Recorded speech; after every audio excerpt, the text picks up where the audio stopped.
Aranmula proud foot എന്ന് പറയണ ഒരു സ്ഥലത്തിന് വന്നത് കേട്ടോ. ഇവിടെ ഒരു പുഴയുണ്ട്, ഇതിൻ്റെ ബാക്കിൽ ഞാൻ നിൽക്കണ ഈ ബുഷിൻ്റെ ബാക്കിലൊരു പുഴയാണ്. അത് കടലിലേക്ക് ചേരുന്ന ഒരു ഏരിയയാണത്.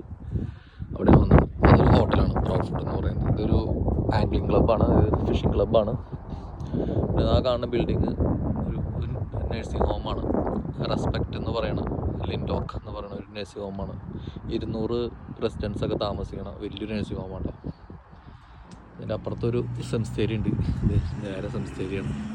അപ്പോൾ നമ്മളിവിടെ മെയിനിൽ വന്നത് ബ്രീമിന് പിടിക്കാനാണ്. ബ്രീമും അല്ലെങ്കിൽ മലിഞ്ഞി എന്ന് പറയുന്ന മീനുണ്ട്, അതിനും. ആ 2 മീനാണ് ഇവിടെ മെയിനിൽ നമ്മൾ ടാർഗറ്റ് ചെയ്യണം. അപ്പോൾ സാധനങ്ങളൊക്കെ റെഡി ആക്കിയിട്ടുണ്ടെങ്കിൽ പോട്ടെ അവിടെ വന്നിട്ട് പിടിക്കാണ്. നമ്മളിത് ചൂണ്ടൊക്കെ സെറ്റ് ചെയ്തിട്ടുണ്ട്. കാരണം ബ്രീമിനെ പിടിക്കാനായിട്ട് ഇങ്ങനെ നമ്മളൊരു കുഞ്ഞൊരുണ്ട ഇവിടെ ലോക്കിലിടും, എന്നിട്ട് വള്ളി വേറെ ഇടും. ചെമ്മീനെ നമ്മൾ ഇടാണ് കേട്ടോ. ഈ ചെമ്മീൻ്റെ ഒരു പാക്കിൻ്റെ വില 8.50. നമ്മളൊരു ചൂണ്ട അവിടെ സെറ്റ് ചെയ്തിട്ടുണ്ട്. പേര് ഒരാൾക്ക് 2 ചൂണ്ടയാണ് ഉപയോഗിക്കാൻ പാടുള്ളൂ. അവിടെ കുറച്ച് പിള്ളേരുകളും പേരൻസൊക്കെ ആയിട്ട് വന്നു ഫിഷിംഗ് ഉണ്ട് കേട്ടോ. നല്ല അടിപൊളി ഏരിയ.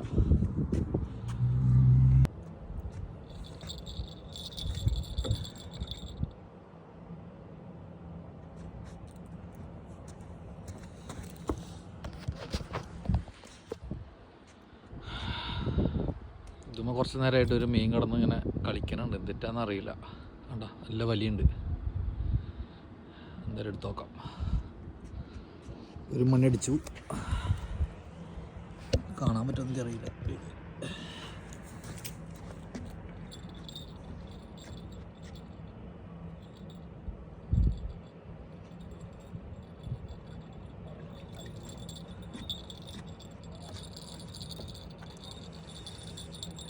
വലിഞ്ഞ്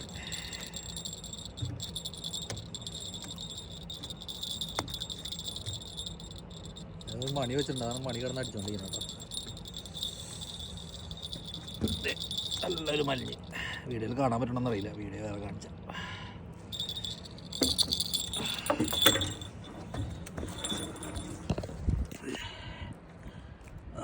നല്ല പടയ്ക്കണ മലിഞ്ഞ്.